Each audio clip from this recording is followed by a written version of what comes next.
Yeah.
We back. You watching Cocktails and Cigars, man. And I'm your boy Doc Holiday, along with G Money.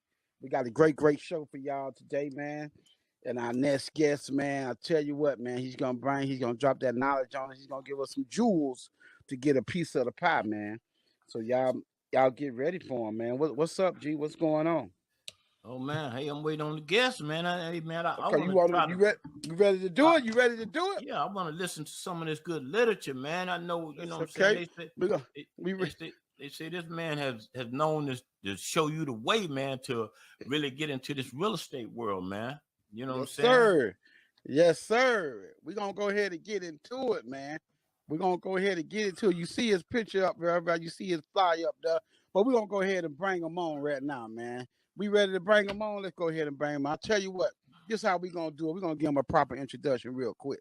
He's a professional investor and an entrepreneur, man. He's got over 15 years of experience in the game, man, in asset management and asset management industry as a compliance professional. Let's get it up, man. Straight out of Connecticut, man. My man Kwame Moses.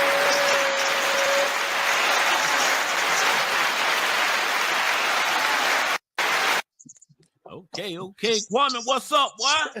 Hey, man, you're looking pretty good, man. What's going on? What you been eating over there? I had to, I've been, COVID. I've been working out. You got a little, the bike in the house and the weights and stuff like that. Try to stay in shape. Okay. That's what's up. Kwame, I know it's cocktails and cigars. I don't smoke, but I do collect. So I just wanted to show y'all. Got some Cuban here that I bought, and another piece I got from both of these I got from Panama when I was out there. So all right. Okay, man. All right. So yeah, I remember that when I'm up that way, man, and I need to smoke. I just leave my little pack at the house. Kwame got me. Kwame got us. Kwame got you, man. Okay, man. Hey, Kwame, man. First of all, man, I want to welcome you to the Cocktails and Cigars, man. Show and podcast. That's right. All new one. Thank you for taking your time out to sit and chat with us, man. I know you could be making money right now. You probably are making money right now. If I know Kwame, he's making money right now. Mm-hmm. But anyway, I want to thank you, man. And before we get into it, man, in this real estate investing conversation, I would like for you to take the time right now to go ahead and give the people, our viewers, some background on yourself so they can get a little familiar with you. Just go ahead and give them a little background on yourself for us, sir. Okay. So, I graduated undergraduate in Manhandle College, did my MBA at Iona. I started out my professional career in the biotech and pharmaceutical industry and worked there for a number of years, but I always had a passion for investing, always had a passion for real estate and stuff like that. So I went back when I got my MBA. I sort of focused it on financial markets, stocks, and stuff like that, just to get that knowledge to back up the things that I was really interested in. And I started investing in real estate in 2002, and got my license 5 years ago, and just been just working, sort of merging the two, the academic part of having the real estate license with the experience that I had already garnered from, managing properties, going through the process of purchasing them, dealing with tenants and all that other stuff, dealing with, lenders and so forth. Okay. So that's some good background information, man. But real quick, tell us briefly what inspired you to become a real estate investor or to become a real estate investor, and show us how you was able to get into the game itself. You know what I'm saying?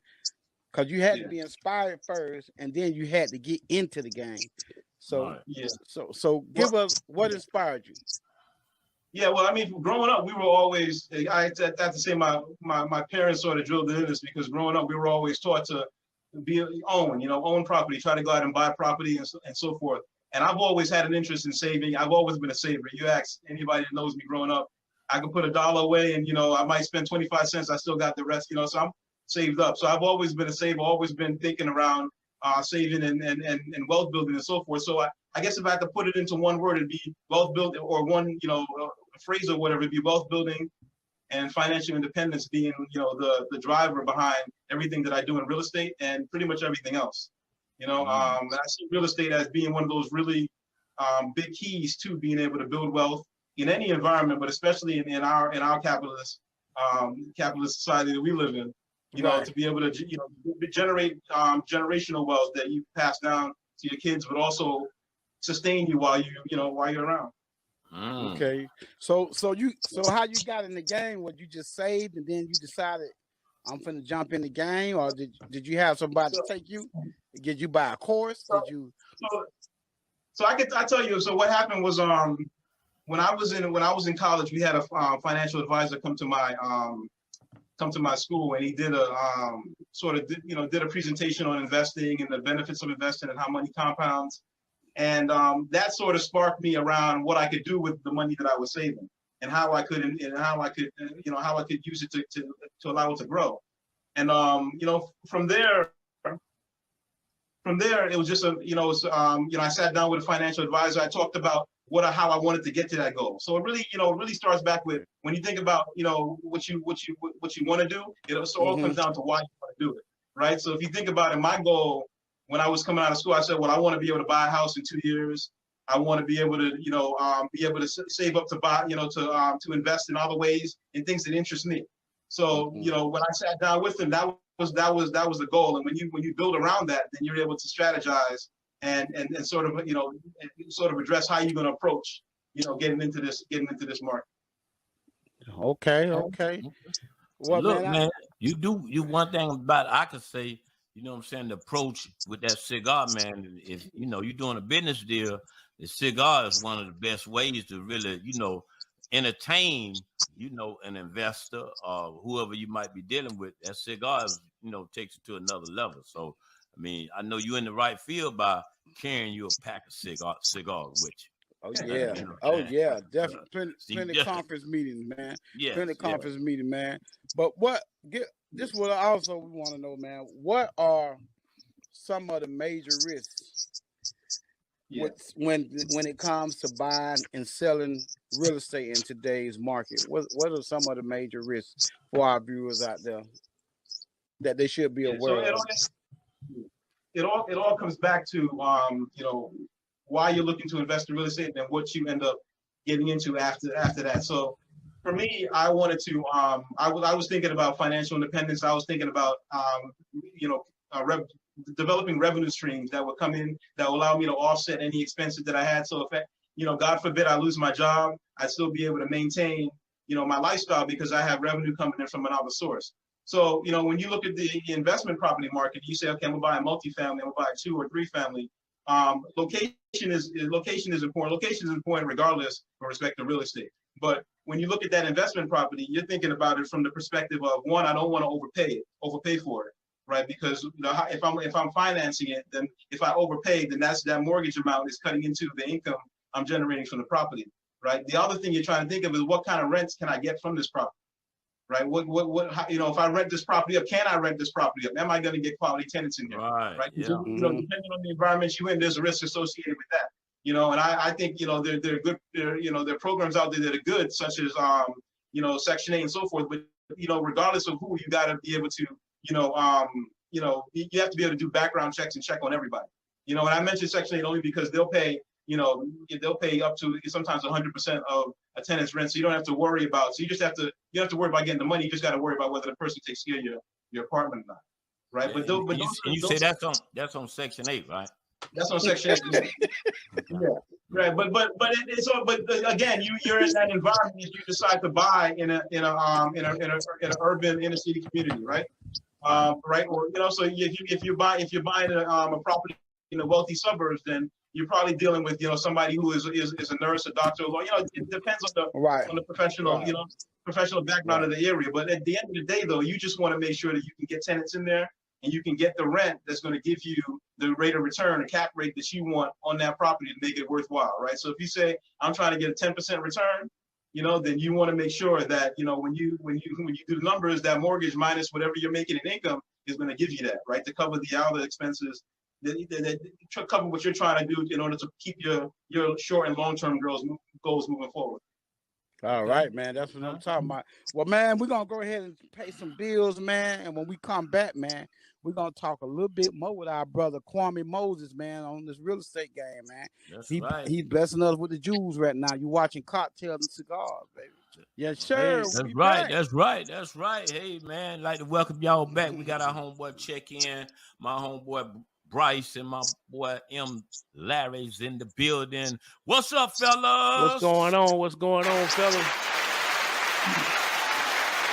Y'all in the building, baby. Y'all in the building, man. Y'all know what we do. Y'all know what we do, baby. You know what we doing. We backstage, man, listening to Mr. Kwame drop these nuggets, man, and it's really it's really informative. It really is. Yes, okay. sir. But before before you get into it, let the people know, man, what you relax. You know what I'm saying? Relax. Get you a drink. You know what I'm saying? And relax. I mean, Kwame gonna be there. Kwame gonna be there. I'm waiting to get that information, man. I'm waiting to get that knowledge. He up there. He before I get on this right here, heavy. Okay. What that I'm is? on that white Henny. That white Henny. What you puffing on? I'm puffing on a Drew Estate, Tibet, Dolce. Okay. Yeah, man. Good stick. Nice. Good stick. Very good stick. Hey, Doc, who down there, you know what I'm saying? Introduce that next guest down there. He got his head down, his head shining. Who that is? Hey, look, that is the straight no chaser guy himself, Mr. M. Larry.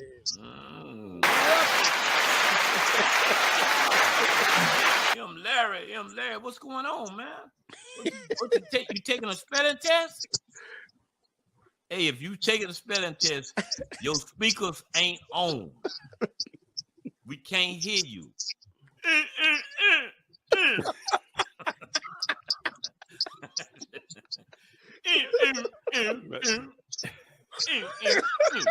All right.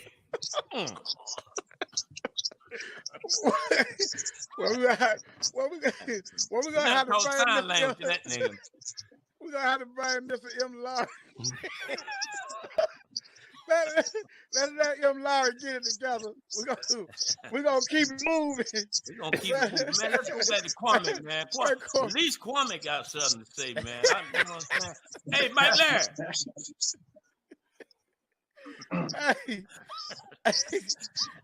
Hey, well, Kwame, man, I know you. I want you to try to give us a little walkthrough on one of your real estate. Oh, my mic was. Okay, you back. Okay. Well, we're gonna jump back to you. Come on, M. Law. You gotta give us what you're drinking on, and give us what you're. My bad. My mic wasn't working. My bad. All right, guys. I'm smoking on an 8 Upman. 8 Upman. Okay. 8 Upman. Yeah, 8 Upman. This is the AJ Fernandez edition. It's a nice, smooth, silky, spicy stick. So yeah. What you drinking on? Drinking on some wine tonight. Got some I've been hitting hard with you guys, you fellas. I've been hanging out with you fellas for the last 2 or 3 days, and we was getting in. So I'm drinking some white Zinfandel tonight. Okay. You should be drinking Give some my Kool-Aid. give my liver time to recover. Hey, Yeah. Kool-Aid. You gotta give it a break. I gotta get a break, baby. You gotta know when to say when. So tonight is my win to say when, because we was going hard this week. Yeah. Okay. Well, we're gonna go ahead and shift gears real quick, man. We're gonna get back to our special guest, man. Mr. Kwame Moses is in the building all the way. All the way from Connecticut, man. He took time out of his busy schedule to chop it up with the boys and give us the real estate game, man. But Okay. before I want to go back to what I was originally asking you, man. Can you walk us through one of your real estate deals that you did, and also kind of share with us what type of money was made off that deal? Yeah. All right. So let's talk about the opportunities. So majority of the stuff that I have focused on over the years has been rental properties, because my focus has always been that residual stream of income. I've always been more focused on getting that money in, whether it's 5,000, 6,000, whatever, in terms of the properties you own. That's always been more important to me. But there's also value though in making sure that you diversify that pool in terms of the type of real estate that you're invested in, and also the type of income that you're receiving. So what I mean by diversify is you can have a couple of multifamilies, but if you see a deal such as a single family home that you feel that you could turn around, right, for the in terms of the repairs necessary, and in terms of flipping it, then that's a possibility as well, right? But that's the home run. That's the one shot deal. You turn that around if you do it right, and then after repair value is well above what you paid. Right, then you're gonna make a good deal, right? You're gonna make out big, right? But the home runs is not necessarily what you can always depend on. Those are the things that you have. I feel that's the icing on the cake. What you really want, from my perspective, is you really want that revenue stream coming in to hold you down in the home runs, because you're not always gonna find those deals, and when you do find them, I guarantee you, other people see them too, and you end up bidding. So, I mean, I'll give you a recent example. There was a property out here in Connecticut that me and my contractor went and looked at. Property was priced at property started out being priced at $50,000, right? We went in, we took a look at it. It was a complete gut. So we went back, we looked at the numbers. He was thinking it would cost anywhere from $250 to $300 to fix it, right? I was bidding on this online bid, so there's different types of bidding that you could do. You could either do the online bidding, or you can actually go to the house when they do the in-person bidding at the property, with some states do, and you could bid there. That might actually even be a better deal for you, because a lot of people don't show up for those, right? But a lot of times people don't show up for those, so you might be able to walk away with, you might be able to steal something. But the online bidding, everybody has access to, so a little bit more competition, especially if they say that you don't have to just pay cash. You could finance the deal, right? So then you have your options of whether you want to go conventional or hard money or so forth, right? The cash ones, there's less competition, but there's still going to be people in there. I mean, in this market, people are buying cash. They're coming to the market with cash, right? And they've got a lot stored up, especially if they're coming from, other areas. So we bidding on this property, and it gets to a point where, once the property gets to, 150,000, you got to decide whether it's worth your while, right? Because if you're talking about 250 on the repairs, how much can you sell it for, right? You're not trying to take a loss on a flip, right? So that's a recent situation that I encountered that you got to walk away from and look for the next deal, because at the end of the day, like I said, you're trying to get your number, you're trying to get your rate of return, you're trying to do this investment and make money. Depending on how you finance it, that could be detrimental to you in the short and the long term, right? If you got hard money, right, they're going to be looking for their cash. You're going to have to either refinance that or pay them. If you can't do either, you're in trouble, right? If you can't get the refinance, you're in trouble. So, but those type of situations around the rental property stuff, I mean, that's really what I have a lot more passion around, only because, like I said, the revenue stream, the icing on the cake is good, but I like that continuous revenue stream, because when you think about financial independence, when that's basically when you wake up in the morning and you made money, I mean, wake up in the morning and make money. I like to hear that. You do it every month without doing anything, right? So if you're making it $15,000 a month off of 5 properties that you own, right? You know, I mean, you're good, right? You're making well over 6 figures, right? Per year on those investments. That's going to be worth your while, right? And then you could do those outside deals where you make a 40,000, in terms of all cash, lump sum, situation, So to me, the revenue stream is the most important thing. And a lot of the properties, I've been fortunate in getting some of these, properties, 3 families that, below 100,000. When you get it at that price, right, then you're talking about, your mortgage is going to be under 1,000, but you're getting maybe 3,000 a month in rent. So you're walking away with 2 G's a month, right, in your pocket. So those are the type of, again, it goes back to price and it goes back to location, right? So you want to get the home at a good price, right? You want to get home at a good price, but just because you see a 3 family for 60,000 doesn't mean that's the 3 family for you, because that 3 family could be in a drug debt. You know what I'm saying? That could be in the trap, right? Hey, but look, speaking of the trap, we got a guy in the back, man. He just stuck his head straight through we got a thing called the homeboy in the back. When you backstage, you like in jail. But he done stuck his neck between the bars and he can't get it back in. So we're gonna have to take a quick commercial break because his head is stuck outside the bars. I mean, the bars are skinny, so his head is stuck outside the bars right now. So we gotta push his head back in and take a quick little break. Let's go. Let's go help him out. Let's go help him out. We gotta help him out. We'll be back to you, man, Kwame. All right here on Cocktails and Cigars, man. I'm here. Cocktails and Cigars, man. We back right here, baby. The hottest new podcast out. Right here with your boy M. Laurie. We got your boy Bryce G Money, of course, and that boy Doc Holiday, always in the building. Yes, sir. So yes, sir. Get back to these nuggets. I mean, dropping them nuggets. Real quick, Doc, let me let the viewers know. Shout out, Jeff. If you would like to share, feel free to share. We appreciate the share. Big shout out to Ant Too Tall. Ant Too Tall. Always love Jeff, the ball.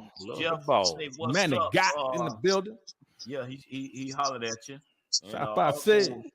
Gossam. Big shout out to Gossam. You know what I'm saying? Also, my boy Leonard Pender. Hey man, appreciate all y'all viewers. And if you would like to call in on the number, give him the number one more time, Doc. So you know what I'm saying? If you would like any questions for my man Kwame and you want to get into the real estate business, hey man, feel free to give us a call at this time. That's right. That's right.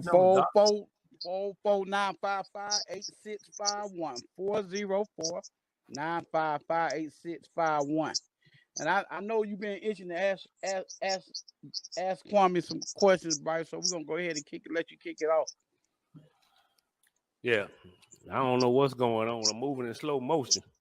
Yeah, drink, man. You got what's going on, stuff that people ain't got right now. I want to know what keeps you going, because I know in any business you can get frustrated. What keeps you going and what keeps you motivated? What keeps me going? What keeps me motivated? I guess passion and interest for real estate, architecture, investing. I think that's the main thing. Because there's parts of the business that you don't like, anything you do. That in any type of path or any career path or anything like that you don't really care for. But I think in general, it's just for me, it's just a passion. I've been fortunate to be able to do things that I'm passionate about, things that I have an interest in, whether that be when I was working in the biotech industry, or even working in the financial industry, or even the outside business stuff that I do with respect to real estate and other things. I've always had the ability, fortunately, to pursue things that interest me. And when you have a passion around something, the little things that might irritate you about it sort of get washed under, because there's a bigger picture that you're trying to accomplish. Right, it's good to know you're working inside your passion, so it's not work for you. That's what they say, man. That's right. You don't have the passion for it, you never work a day in your life. I say it's sometimes therapeutic, because I do. I'm not a contractor, but I've learned over the years, and this is one thing about real estate. I mean, especially if you own just a few properties, you gotta learn to do things yourself. If you're hiring contractors for everything, then that's money out of your pocket, and that's gonna hurt. That's gonna hurt the return that you're seeing. So I'm good with my hands. So I do tiling. I'll do, I'll build handrails, I'll do I'll do all that stuff. And it's therapeutic, especially when you're doing it by yourself, because you're just there, you're thinking, you're working, and you're just in your thoughts, you're in that process that you're executing on. And that's good too. Do you ever put a clause in your contracts that says, I mean, if it costs $250 or less, you're responsible for that? Like, I don't even put a number. I mean, if this damage, you're responsible for it. And I would, if a tenant moves out and there's damage, I would get a price on that, and I would give them the bill and say, this is coming out of your security deposit. Yeah, right. And I've had a situation in the past where I took all the security deposit because they broke a sink in the bathroom. They cracked the porcelain sink. There's some other stuff done in there. But look, you can background checks aren't perfect. You have people that you might. What I've noticed is that you have one person come in, you do a background check on them. Well, by the time they move in, they got a couple other people living with them. I'm not the police. My thing is that you take care of the place, and I don't have any problems with the cops coming to the house and so forth, and we good. You pay your rent on time, we're good. But sometimes people, get out of control. I let everybody know that, listen, you're responsible. You're responsible for what happens in the apartment from a cost standpoint, and if anything's damaged, anything's destroyed, then you're gonna have to pay for it. Do you ever get a bad tenant, a squatter? Of course. That might want I had a bad tenant, so me personally, I'm not in the mindset of putting people on the street. I try to work with people, but I did have a tenant one time who that say he ain't gonna pay rent. She couldn't pay her rent, and I tried to work with her on a payment plan. I gave her a payment plan. I said, this doesn't work for you. Give me a plan that does. And she came back and said, I'm not paying no rent. You're gonna have to evict me. So that's what I had to do. But that's not the situation that you want to be in, because I don't think putting people on the street, people go through things, especially in this COVID, COVID environment, people go through situations. So you really want to work with people, if they're willing to work with you, to keep a roof over their head and keep things moving forward for them. So I try to work with tenants. I tell them, listen, if you're going to be late, there's a late fee, but if you're going to be late, let me know so we can negotiate. If your paycheck drops on a different day, let's work out a different pay date fee so you don't have to worry about a late fee. And stuff like that. What's the average in your city? I mean, what's about the average rate of getting a person out? I mean, as far as an eviction, because I know here in Florida it could get pricey.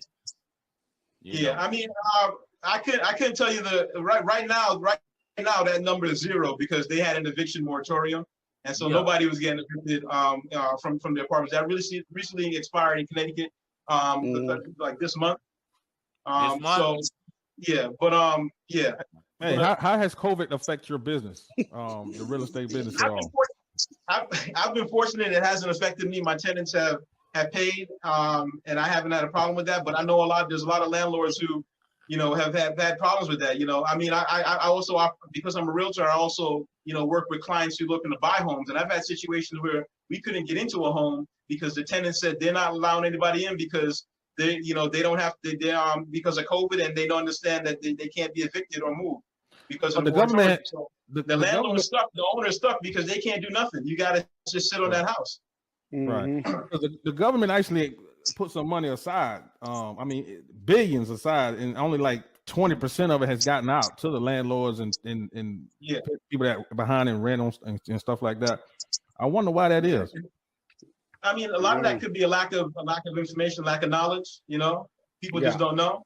Yeah. And so they're not. If you're not aware of this bill, if you're not aware of this bill, how to get to that money, then you're not going to apply for it.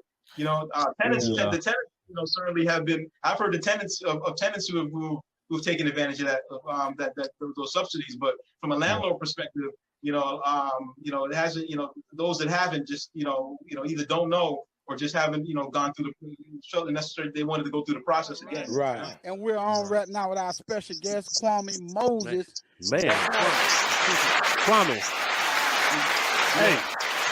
Kwame dropping he's dropping them nuggets, man. I'm sitting here, I'm looking for a pen so I can write this stuff down, man. But before some golden nuggets.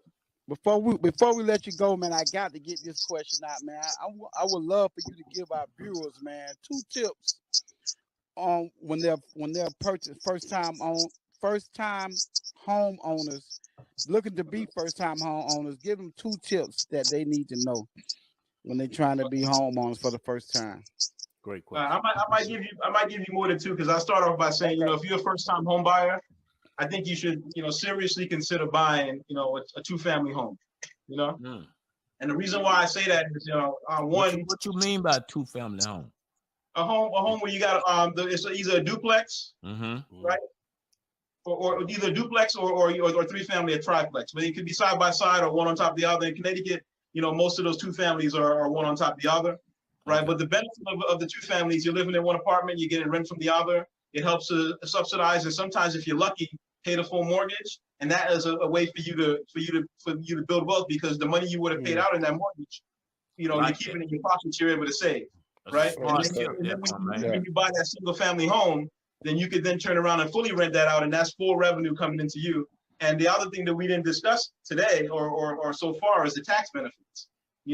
Tax benefits are far more important to the small investor than maybe the large investor, right? Who's got scale, because real estate, if you're doing this really big, it's an economy of scale.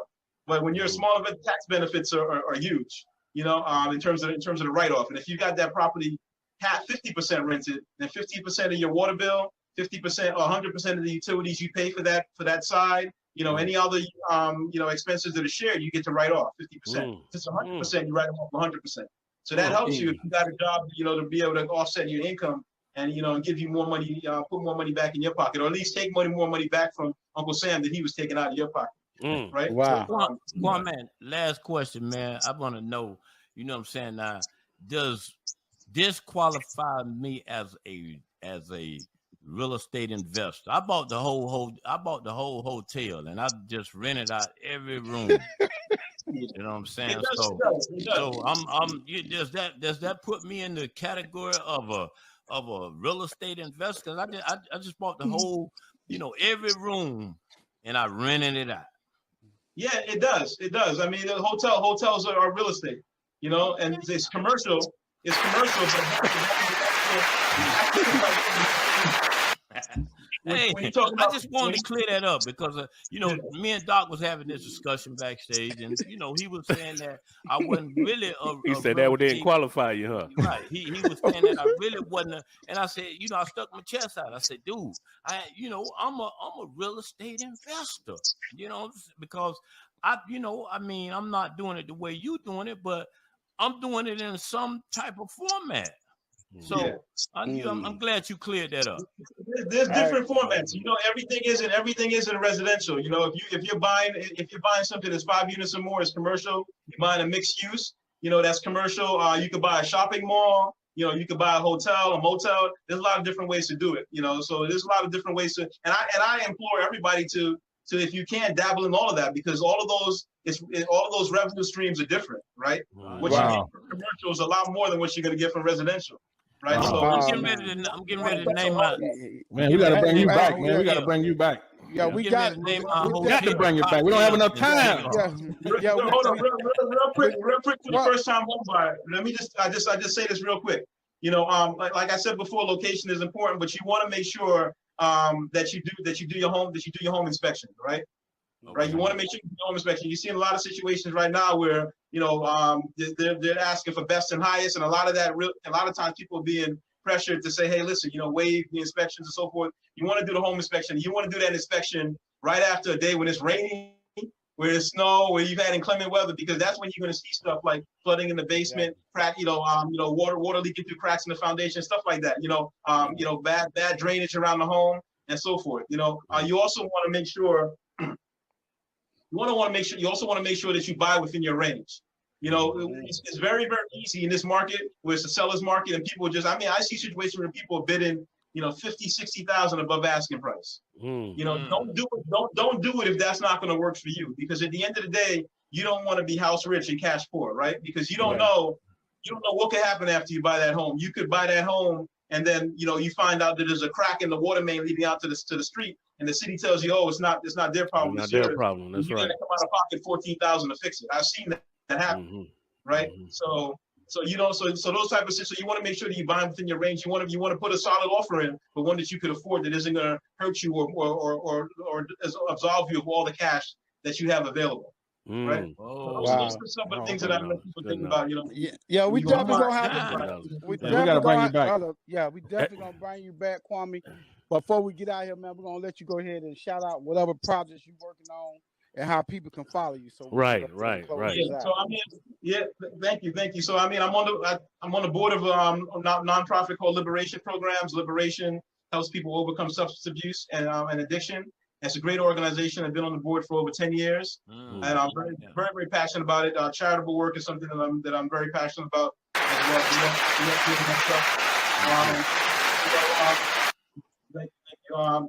Outside of that, have a couple businesses outside real estate management, as well as I'm working on a company right now that is going to be building charging stations for electric vehicles. So, All right. so Okay. just working on a lot of different projects. All right, man. How can they follow you? Where they can find you at? How can they follow you? Yeah, I mean, you can follow me on Instagram, KAOM Worldwide. On Instagram. KAOM Worldwide. Okay. KAOM Worldwide. KAOM Worldwide. Yep, on Instagram. Write that down, Mark. KMO. The show is recorded, sir. The show is recorded. I'll put it in the chat. The show is recorded, sir. That's better than writing it down. There you go. Anyway, but the show is recorded. KAOM Worldwide. Hey, listen, Kwame, man. We got some other guests. We got some. What's going on, Leslie? So we definitely want to thank you again for stopping by, man. And we look forward. You come back and chop it up with us and give some more games, right? Oh, definitely. So we definitely look forward to bringing you back to get some more of this real estate nuggets. Hey, man, again, thank you again for Cocktail Cigars. Good guess. Appreciate those nuggets, man.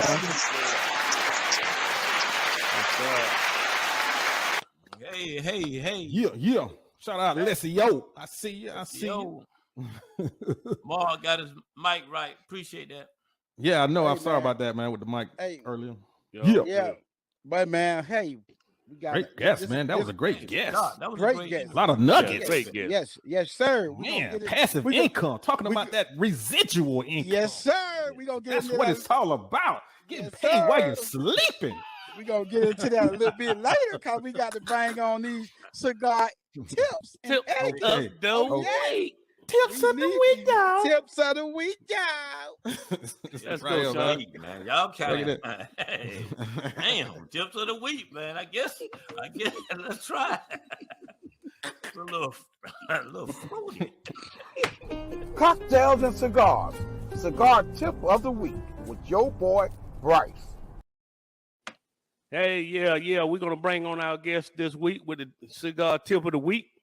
Who we got coming out, Sean? Let's go ahead and put him up and bring him out so we can talk with him. Mr. Dominique Davis, how you doing, sir? Dominique Davis. Hey, all right. How y'all doing, brother? Hey, we're doing man, good, we blessed man. every day we wake up, man. Before you look the tips, hold on. Let me tell Dominique. I like to thank you, Dominique. You shot in backstage jail real comfortable. I like that. You know what I'm saying? I want to give you a shout out because I like how you wasn't just moving all around and you wasn't sticking your head all out the cage. I appreciate that, bro. Hey, G, you know what that means? That means he must be puffing on something good and drinking on something good. What you got going on, Mr. Dominique? Hey, I got me a SXM, a limited edition. It's a cigar you get in St. Martin. It's a cigar bar in St. Martin. Hey, it got little designs on it. If you can see it, I don't know, but it's a real good. It's a real good blend. Okay, real good blend. Nice smoke. What is it? The Dominican Republic? What is it? It's made in St. Martin. They hand roll themselves. Hand rolled in St. Martin. Okay. Yeah. Yes, sir. Yeah, they make it themselves. Yeah. All right, Mr. Dominique, what's the tip of the week? That's what we've been waiting on it all week.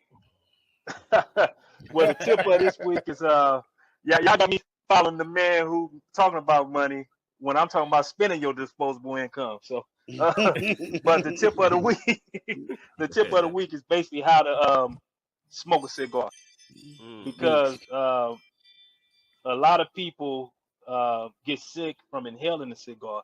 A lot of people don't know how to pull on a cigar.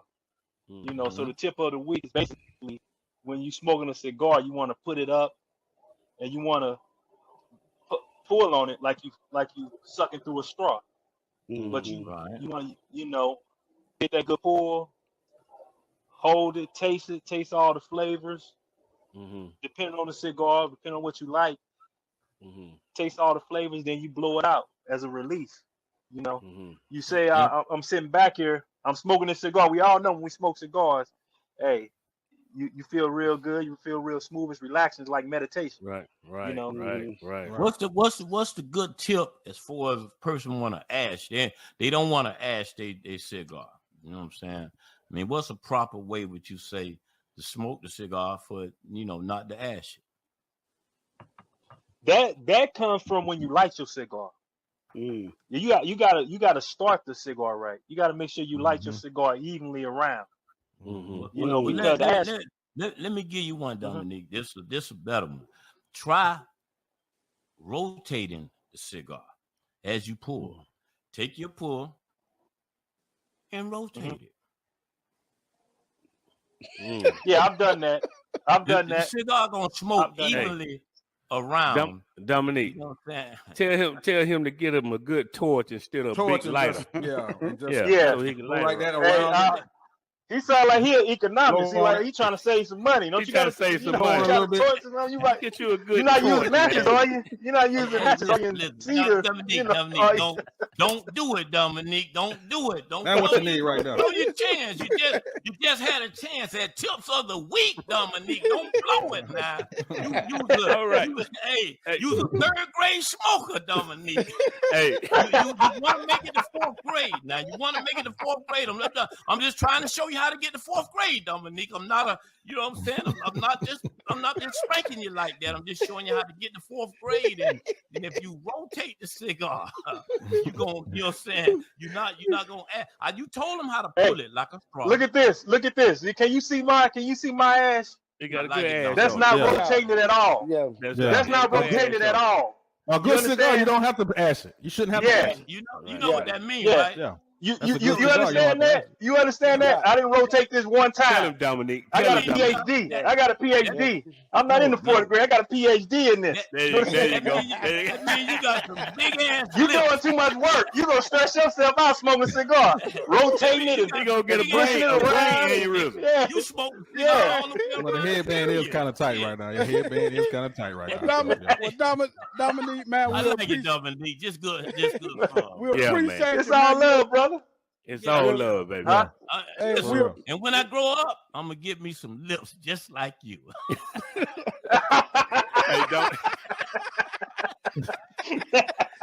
Hey, Dominique, but before you go, Dominique, let's tell the viewers where they can reach you on social media or what you're doing in your pastime so that we can meet you. We can reach you. Oh, okay. Well, I'm a licensed therapist, mental health therapist. You come see me sometime. I have definitely try him up. Your money. Put him on the couch. I've been trying to tell him for years he need to get on the couch. So look. When we bring you back, we're gonna bring you back as the licensed therapist. As the mental therapist. Right, mental therapist. Well, we definitely got some mental help. We got some serious mental health issues on this show. Make sure, Dominique, you just make sure when you shave, you just get that. We ain't talking about the beer's tip of the week. We say cigar tip of the week. Cigar no, we talking about that beer tight now. You know, beer tight. You want one of these? You want one of these right here? What I told you, I want the lips, man. I don't want the beard, man. I want to make my. All right, Dominique. Appreciate you coming on, man. Dominique. Go ahead and tell how we can reach you. Oh, on Instagram it's D&D Counseling Services. And you can reach me on Facebook under Dominic Davis. And also I like to say I'm a member of the Mighty Omega Psi Phi Fraternity Incorporated. Okay, man. All right. Okay. Shout out to the Omegas, man. Make some I see you, Dominique. Hey, man. Well, man, I'm gonna look you up on Instagram, nigga. Shit. I'm gonna see if you say, you know what I'm saying? I'm gonna see if you say You that nigga you is. Okay, then. I All like right. it, Dominique, though. Appreciate you, brother. I'm modest. I'm modest. So, you know, you might see something different. I'm modest. But thanks for having me, my brothers. Thank you. All right, man. We appreciate good you. tip, Dominique. We appreciate you coming on, man. And to make sure you All right. tune in, subscribe, man, and tell all your friends, subscribe to Cocktail and Cigars. It's a good conversation. Hey, all right. hey, and Definitely, don't listen. definitely. When you go backstage, don't go nowhere, man, because we're gonna let your cousin out of his cage, and we're gonna have the roasting hours. That's coming up. The roasting hours. And stay tuned for the merch too, man, because the You know merch what is I'm coming when you get your Cocktail and Cigars shirt and hat and all that, man. All right. For real. Okay. All right. Okay, for sure. Thank you, man. For All sure. right. Appreciate it, Mr. All right, Dominique. y'all. Yeah, have a good tip, night. Good tip. Good tip. You too. All right, man. All right, Dominique. Man, you guys are on fire tonight. Y'all like Hey, man. firecrackers, boy. I think the boy, what's his name? Y'all look like somebody made the meeting. He walking around barefooted backstage, man. He done got out the cage. So do we got any more tips of the week, man? That's the only Nigga one we got? done left Yeah, the we're just gonna cage. do one tip for this week, man. We got a good Okay. one coming on next week. Okay. So okay. yeah, we're gonna do one for this week. But that's a All good right. segment. Shout out to Big- Dominique, man. big Make some Dominique. noise for Big that out to brother. Dominique. Yeah. Great tip. Free money rotate the cigar. I like the way Dominique did that. He came on and he had a good time, man. That's what we Yeah, did. that's all.